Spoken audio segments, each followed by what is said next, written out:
Բարի լույս մեկ անգամ սիրելի հեռուստադիտողներ եւ այսպես փետրվարի 4-ին ամբողջ աշխարհում, այդ թվում եւ Հայաստանում նշվում է քաղցկեղի դեմ պայքարի միջազգային օր։ Ըստ այդմ փետրվարը հայտարարված է որպես քաղցկեղի իրազեկման ամիս։ Շատ կարեւոր է, որ մեզնից յուրաքանչյուրը քաջ գիտակցի, թե որքան կարեւոր է ժամանակին հետազոտվելը, ցանկացած ախտորոշման ժամանակ չհուսահատվելը ու երբեք չդադարել պայքարել։ Քաղցկեղը դատավճիռ չէ եւ այս եւ շատ այլ կարեւոր հարցերի շուրջ կզրուցենք մեր հյուրի հետ։ Եվ այսպես տաղավարում է Հայաստանի Հանրապետության առողջապահության նախարարության յոլիան արյունաբանության եւ ուռուցքաբանության կենտրոնի ուռուցքաբան բժշկական գիտությունների թեկնածու Սամվել Բարդախչյանը։ Բարի առավոտ։ Բարի լույս եւ երևի թե հենց այդպես էլ հարցը սկսեմ, քանի որ հայտարարեցի, որ քաղցկեղը դատավճիռ չէ, ինչպես կարող եք դուք այս մեկնաբանել։ Նախ շնորհակալություն շատ հրավերքի համար։ Կարող եմ հաստատել ձեր պնդումը, որ քաղցկեղը դատավճիռ չէ։ Քաղցկեղը մեկ հիվանդություն չէ, քաղցկեղը բազմաթիվ հիվանդությունների խումբ է նրանցից ներկայացնում եւ դժվար է ասել, որ ինչ որ մի հիվանդություն կոնկրետ դատավճիռ է։ Պետք է հստակ հասկանալ, թե կոնկրետ ինչ քաղցկեղի հետ գործ ունենք, ինչ փուլում է այն ախտորոշված եւ ըստ այդմ արդեն կարողանանք հասկանալ, թե ինչ անելիքներ ունենք։ Շատ հաճախ այնպես է լինում, որ քաղցկեղը կարելի է շատ արագ հայտնաբերել եւ շատ արագ բուժել եւ որևէ դատավճիռ դա չի լինի եւ մարդը կշարունակի ապրել իր առօրյա կյանքը։ Ցավոք սրտի քաղցկեղի պարագայում զգացնել է տալիս քաղցկեղը արդեն 4-րդ կամ 3-րդ շրջանում փուլում, որը որ արդեն բավականին մեծ բուժում է պահանջում, տարիների մասին է խոսքը, մի խոսքով, ոչ մի ցավային զգացողություններ չի առաջացնում հենց վաղ շրջանում, ինչպես է պետք հայտնաբերել վաղ շրջանում, ինչ կարող եք խորհուրդ տալ, որքան ժամանակը մեկ է պետք առհասարակ ստուգվել անկախ նրանից, այո, ունես դու նախադրյալներ ունենալու քաղցկեղ, ունես այդ հիվանդությունը, թե չունես այդ հիվանդությունը։ Շատ ծավալուն հարց է, փորձեմ ավելի համառոտ պատասխանել։ Վաղ հայտնաբերումը շատ մեծ նշանակություն ունի։ Չափազանց կարևոր է, ինչպես դուք ասացիք, ինչքան շուտ հայտնաբերվեց, այնքան ավելի հեշտ կլինի բուժել, լիարժեք ապաքինել հիվանդին։ Վաղ հայտնաբերման համար տարբեր միջամտություններ կան, մեթոդներ կան։ Առաջին ամենատարածված ամբողջ աշխարհում դա սկրինինգային հետազոտություններն են, սկրինինգային ծրագրերն են, որոնց նպատակն է հանդիսանում որոշակի միջամտություններով լայն հասարակությանը կարողանալ լիարժեք հետազոտել եւ հնարավորինս վաղ փուլում հայտնաբերել քաղցկեղը, հայտնաբերել ուռուցքը, որի ժամանակ հնարավոր է դա ավելի հեշտ միջամտել եւ վերացնել, առողջացնել։ Դրա հայտնաբերման համար օրինակ սկրինինգային հետազոտություններ ամբողջ աշխարհում կատարվում են կրծքագեղձի ուռուցքի համար, արգանդի վզիկի քաղցկեղի համար, աղեստամոքսային տրակտի որոշ ուռուցքների համար, երբեմն որոշ երկրներում թոքի քաղցկեղի համար եւ այն երկրներում, որտեղ այդ սկրինինգային հետազոտությունները ավելի լայն ծավալով իրականացվում են, մարդիկ պատրաստական են, գնում են, շատ հաճախ ավելի վաղ փուլում է հնարավոր լինում հայտնաբերել։ Ինձ հետաքրքիր է սկրինինգային ինչ ծրագրեր են առաջարկվում այս մեր օրերում Հայաստանում։ Հայաստանում այս պայդրությամբ կա կրծքագեղձի քաղցկեղի սկրինինգային հետազոտություններ եւ արգանդի վզիկի քաղցկեղի սկրինինգային հետազոտություններ։ Դա բավականին մեծ արդյունավետություն է ունեցել։ Օրինակ կարող եմ ասել, որ կրծքագեղձի քաղցկեղի սկրինինգային հետազոտությունների շնորհիվ օրինակ Հայաստանում կրծքագեղձի քաղցկեղի 66%-ը ախտորոշվում է առաջին, երկրորդ, այսինքն վաղ փուլում։ Եվ դրա շնորհիվ էլ բավականին լավ առողջացման ապելիության ցուցանիշներ մենք ունենք կրծքագեղձի քաղցկեղի ժամանակ։ Եվ այդ ցուցանիշները բավականին մոտ են օրինակ Միացյալ Նահանգների ցուցանիշներին, այնտեղ էլ մոտ 65-66%-ը ախտորոշվում է առաջին, երկրորդ փուլերում, այսինքն այստեղ սկրինինգի ներդրումը բերել է նրան, որ մեր մոտ բավականին վաղ հնարավոր է լինում հայտնաբերել այդ հիվանդությունը։ Բայց օրինակ թոքի քաղցկեղի ժամանակ Հայաստանում սկրինինգային հետազոտություններ չեն իրականացվում եւ մոտ 55%-ը հիվանդների ախտորոշումը արդեն տարածված, այսինքն 4-րդ փուլում, երբ որ մեր անելիքները շատ ավելի բարդ են, սպասելիքները շատ ավելի ցածր են եւ լիարժեք առողջացումը շատ ավելի քիչ հավանական։ Եկեք խոսենք հենց քանի որ խոսեցինք 3-րդ եւ 4-րդ փուլի մասին, հա, որը որ բավականին բարդացված է, ինչու է շատերի մոտ միանգամից հենց լսում են այդ դիագնոզը առաջացնում ուժեղ վախ եւ հատկապես երբ որ հասկանում են, որ ուշ են արդեն հասկացել այդ հիվանդության մասին։ Դե կյանքի այո, սա է առաջին պանիկան։ Ես կխնդրեի, որպեսզի դուք բացատրեք նաեւ, որ 4-րդ փուլում եւս լինում է բուժվել, վերականգնվել։ Ճիշտ եք ասում, մարդկանց մոտ իհարկե բնական է առաջին անգամ լսելով նմանատիպ ախտորոշում, ունենալով իրենց աչքի առջև օրինակներ, միանգամից վախի զգացողություն առաջանում ցանկացած մարդու մոտ եւ դա բնական է, բայց պետք է այստեղ հորդորեմ, խնդրեմ մարդկանց, որ միանգամից չհուսացվեն, որովհետև այո, քաղցկեղը երբ որ հայտնաբերված է 4-րդ փուլում, դա շատ ծանր հիվանդություն է, շատ վտանգավոր հիվանդություն է, մեր սպասելիքները շատ ավելի ցածր են, բայց նույնիսկ 4-րդ փուլում կան քաղցկեղի տեսակներ, որոնք որ մենք կարողանում ենք եթե ոչ լիարժեք ապակինման հասնել, չնայած նույնիսկ կան նաև այդպիսի տեսակներ, բայց երկարատև երկարացնել հիվանդների կյանքը, երկարատև ռեմիսիաներ, երկարատև ախտադադարներ, այսպես ասած, հիվանդության նահանջ ստանանք եւ մարդը կարողանա երկարատև ապրել իր առօրյա կյանքով առանց էական մեծ դժվարությունների։ Օրինակ, հենց կրծքագեղձի քաղցկեղը, որը մոտ 70% դեպքերում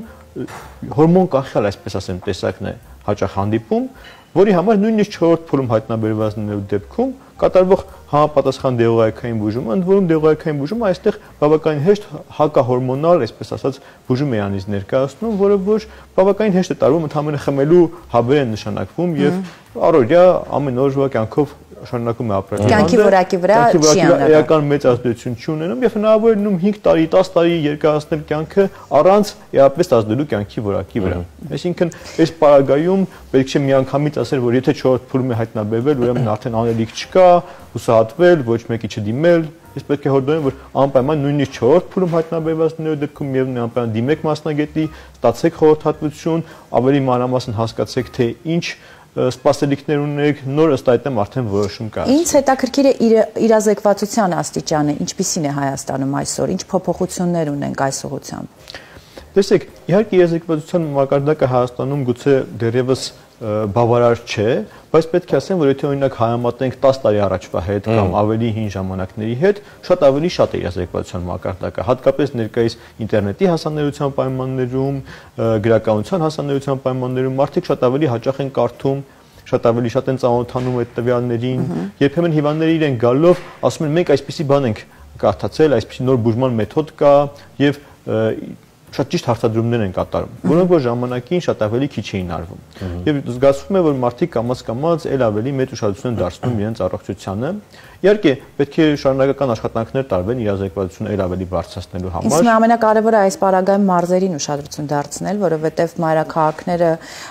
քչից շատից, բայց ունեն այդ կրթությունը եւ տեղեկությունը։ Եվ հնարավորությունները չմոռանանք դրա մասին։ Այսօր ցավոք սրտի այնպիսի պատմություններ ենք լսում, որ մարզերում տեղի ունեն, որ սկեսուրը չի թողնում հարսը գնա բուժվի եւ այդ իսկ պատճառով շատ վատ ավարտ է լինում։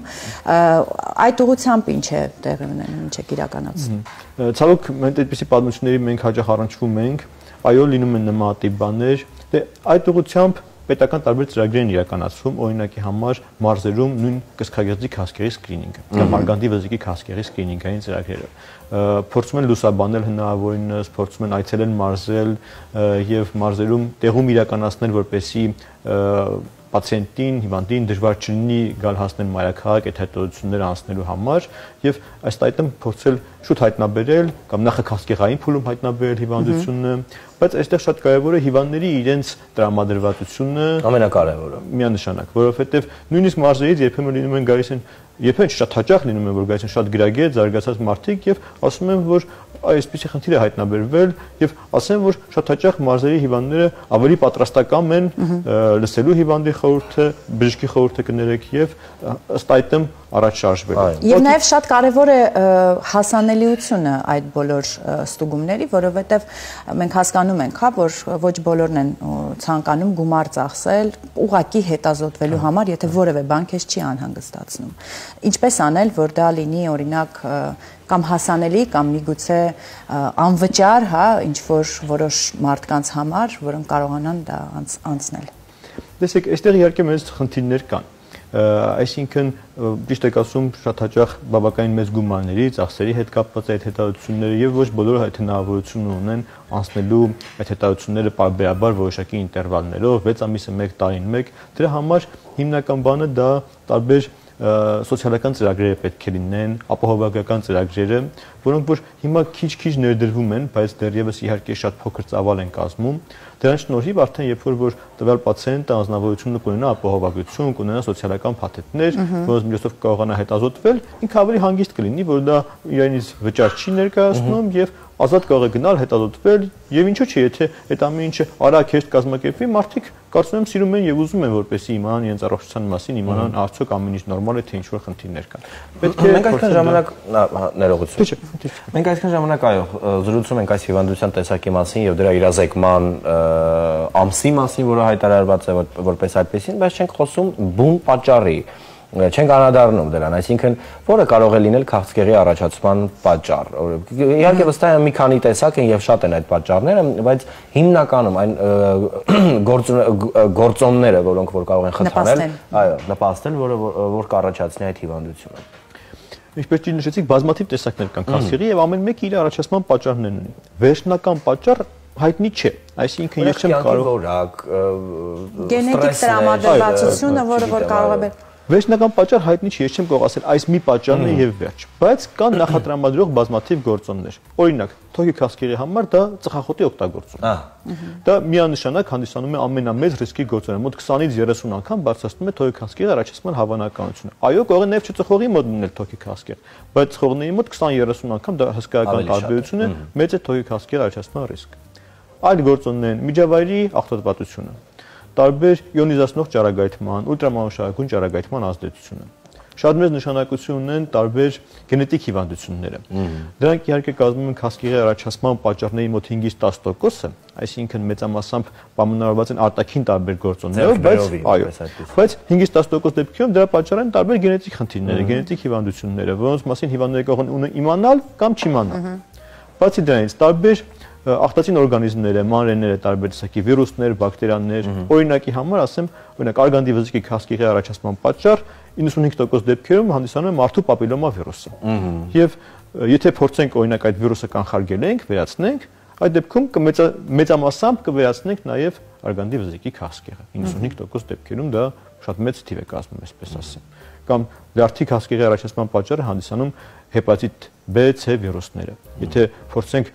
զգույշ լինել կանխարգելել հնարավորինս չվարակվել կամ եթե վարակ եղավ, ապա շատ արագ բուժումը կազմակերպել, ապա հետագայում կյանքի ընթացքում կկանխենք նաև քաղցկեղի առաջացումը։ Եվ եւս մեկ հարց, բոլորին վախեցնում է հենց բուժման մեթոդը, հա, հետաքրքիր է, արդյոք կան փոփոխություններ, ի վերջո տարիներ շարունակ լինում է մի բուժում, քիմիոթերապիան կամ ճառագայթային բուժումը, որը իսկապես սարսափ է առաջացնում շատ եւ շատ հիվանդների մոտ։ Դե ունենում է իր հետազդեցությունները, այդ պաբոչնի էֆեկտ ասված եւ կյանքի որակի վրա է ազդում եւ այդ տարիները, որ դու չես հասկանում, դու բուժվում ես թե ավելի ես վատանում։ Տարբեր նոր հիվանդություններ։ Ինչ նոր բուժման ձևեր կա, որ հնարավոր է ավելի հեշտացնել, հա, այդ բուժման ընթացքը։ Այս հարցի պատասխանը մի քիչ ավելի եթե թույլ կտաք խորքից սկսեմ։ Այսպես ասեմ, քաղցկեղի բուժման հիմնական տարբերակները միշտ 3-ն են եղել։ Դա վիրահատական բուժումն է, ճառագայթային բուժումը եւ դեղորայքային բուժումը։ Եվ որն է ճիշտ տարբերակը բուժման, պետք է իրականացվի մուլտիդիսցիպլինար մի քանի մասնագետների խորհրդատվության միջոցով։ Օրինակ Գյոլյան կենտրոնում, որտեղ որ ես աշխատում եմ, որ երբ որ պացիենտը գալիս է, մենք նստում ենք, քննարկում ենք բոլոր մասնագետներով, հասկանում ենք, թե որն է լավագույն տարբերակը հիմնվելով միջազգային փորձի եւ այլնի վրա։ Եվ այո, կան բազմաթիվ նոր տարբերակներ, բայց այդ տարբերակը երբեմն հիվանդը գալիս ասում է, ես չեմ ուզում քիմիոթերապիա։ Քիմիոթերապիան դա դեղորայքային բուժման տարատեսակի է ներկայացնում։ Պետք է հասկանալ, թե կոնկրետ հիվանդության համար որն է հանդիսանում ամենի լավ բուժման տարբերակը։ Կան բազմաթիվ նոր բուժման տարբերակներ, կան հակահորմոնալ բուժման տարբերակներ, կա իմունոթերապևտիկ բուժում, թիրախային բուժում։ Եվ նույն քիմիոթերապիայի բազմաթիվ նոր դեղեր, որոնք որ այս կամ այն չափով ավելի քիչ ունեն այդ կողմնակի երևույթները։ Բայց քիմիոթերապիա ասել նշանակում է ուղղակի դեղորայքային բուժում ասել, այսինքն նույն նոր բուժման տարբերակը, օրինակ իմունոթերապիան, ինչ այնից ներկայացնում, սրա ժամանակ եթե քիմիոթերապիան օրինակ անմիջապես ազդում է ուռուցքի վրա, այն փորձում է վերացնել, իմունոթերապիայի ժամանակ մի փոքր այլ է ազդեցություն, ինքը ազդում է օրգանիզմի իմուն համակարգի վրա, ակտիվացնում է իմուն համակարգը եւ օգնում է որպեսզի օրգանիզմը ինքը կարողանա պայքարել ուռուցքի դեմ, գտնել, հայտնաբերել եւ վերացնել։ Իսկ դա արդյունավետ է այդ բուժումը։ Բավականին արդյունավետ է, բայց պետք է ճիշտ հասկանալ, որ տեսակի հիվանդությունն է։ Երբեմն հիվանդը ասում է, ես ուզում եմ իմունոթերապիա ստանալ, որովհետեւ իմ բարեկամը ստացել է եւ շատ լավ արդյունք է եղել։ Դա ամեն հիվանդություն իրեն բնորոշ ցուցումն ունի, օրգանիզմ եւ հիվանդություն եւ տարածվածություն, որոշ դեպքերում դա ուղղակի պետք չէ, որովհետեւ դրա կարիքը չկա, օրինակ միայն վիրահատական բուժումը բավարար է։ Որոշ դեպքերում իմունոթերապիայի կարիք չկա, այլ հորմոնալ բուժման կարիք կա։ բայց այո, կան տեսակներ, որոնց ժամանակ չափազանց արդյունավետ է իմունոթերապիան։ Օրինակ, մաշկի քաղցկեղի մելանոման, մաշկի ռուսքի տեսակյանից ներկայացնում եւ իմունոթերապիայի ստեղծումը վերջին 10 տարվա ընթացքում հեղաշրջել է, այսպես ասեմ, մելանոմայի բուժումը, նույնիսկ 4-րդ փուլում հիվանդների 40%-ի մոտ հնարավոր է լինում առողջացման հասնել։ Դա շատ լավ ցուցանիշ է, որը որ նախկինում մոտեր 0-ին է ցուցանիշը։ Այսինքն, այո, նոր բուժման տեսակներ առաջանում են, բայց այնպես չի, որ այդ բուժման տեսակը եթե նոր է կամ իմունոթերապիա է կամ քիմիոթերապիա չէ, այսպես ասեմ, ինքը զուրկ է լրիվ կողմնակի երևույթներից։ Ամեն բուժում, ցանկացած բուժում ունի իրեն բնորոշ կողմնակի երևույթները եւ պետք է ճիշտ հասկանալ, ճիշտ խորհրդակցել համապատասխան մասնագետի հետ եւ հասկանալ, արդյոք այս պահին դրա կարիքը կա, թե չէ, թե ինչ որ ուրիշ միջամտության կարիք կա եւ միասին քննարկել հասկանալ, թե ինչ է հնարավոր անել։ Իհարկե այս թեման այն թիրախային կետերից է, այն քննարկման թեմաներից է, որոնց մենք կարող ենք անդրադառնալ անընդհատ եւ երկարատև, բայց ունենք եթերաժամանակ, որը իհարկե սուղ է։ Ինձ կուզեմ ուղղակի անդրադառնալ մեր հեռուստադիտողներին ձեր խորհրդի տեսքով բժիշկ, երբ կարող են դիմել բժշկի, ինչպես անհանգստանալ թե ոչ ընդհանրապես։ Եվ որ հետազոտությունն է ճիշտ անցնել, հա։ Այո, սկզբում։ Նախ այդ տրամադրվածության համար։ Տեսեք, առաջինը պետք է հիվանդները իրենք իրենց նկատմամբ ուշադիր լինեն։ Երբ որ ինչ-որ մի բան հայտնաբերվում է, երբ որ ինչ-որ կասկածելի բան նկատում են, շոշափում են, զգում են, պետք է շուտ փորձեն դիմել բժշկի։ Կարող է պարզվի, որ ոչինչ էլ չկա, ամեն ինչ նորմալ է։ Կարող է պարզվի, որ ինչ-որ բան հայտնաբերվել է նախաքաղցկեղային փուլում եւ հնարավոր է շատ արագ վերացնել։ Կարող է պարզվի, որ հայտնաբերվել է վաղ փուլում։ Այսինքն առաջինը խորհուրդ կտամ, որ ուշադիր լինեն եւ առաջին գանգատների, առաջին ինչ-որ խնդիրների հետ գալու դեպքում միանգամից դիմեն համապատասխան մասնագետին եւ ըստ այդմ արդեն ճիշտ բուժօգնություն ստանան։ Այո։ Դա է ամենամեծ նշանակություն ունեցող հարցը։ Երկրորդը պետք է, այսպես ասեմ, փորձեն համագործակցել բժշկի հետ, այսինքն առաջին երբ որ գալիս են բժշկի մոտ, իրենք փորձեն հասկանալ, թե ինչ փուլում է գտնվում հիվանդությունը, ինչ է հնարավոր անել, միանգամից չհուսահատվեն, միանգամից չասեն, որ եթե հայտնաբերվել է ինչ-որ խնդիր, քաղցկեղը հայտնաբերվել, ուրեմն արդեն վերջ, ուրեմն արդեն անելու բան չկա, եկեք հրաժարվենք, ոչինչ չանենք։ Ոչ, որովհետև ինչպես ես նշեցի, կան շատ ուռուցների տեսակներ, երբ որ մենք նույնիսկ 4-րդ փուլում շատ անելիքներ ունենք։ Եվ կհորդորեմ հիվանդներին, պացիենտներին, որ նույնիսկ եթե ինչ-որ խնդիր հայտնաբերվել է եւ նույնիսկ տարածված փուլում, միանգամից չհուսահատվեն։ Անպայման դիմեն մասնագետի, խորհրդակցեն, նույնիսկ մի քանի մասնագետի դիմեն, մի քանի կարծիք ստանան եւ նոր արդեն համատեղ կարողանան որոշում կայացնել։ Եվ ես վստահ եմ, որ այս ամսվա ընթացքում եւ ոչ միայն այս ամսվա, հույս ունեմ, որ ամբողջ տարվա ընթացքում կլինեն ծրագրեր, որտեղ այդ ամեն հետազոտությունները կլինեն անվճար եւ կամ միգուցե հասանելի կամ զեղչված, որպեսզի բոլորը կարողանան գնան, այո, ստուգվեն։ Շնորհակալ ենք ձեզ կարևոր խորհուրդների համար։ Այս պահին գովազդ եմ։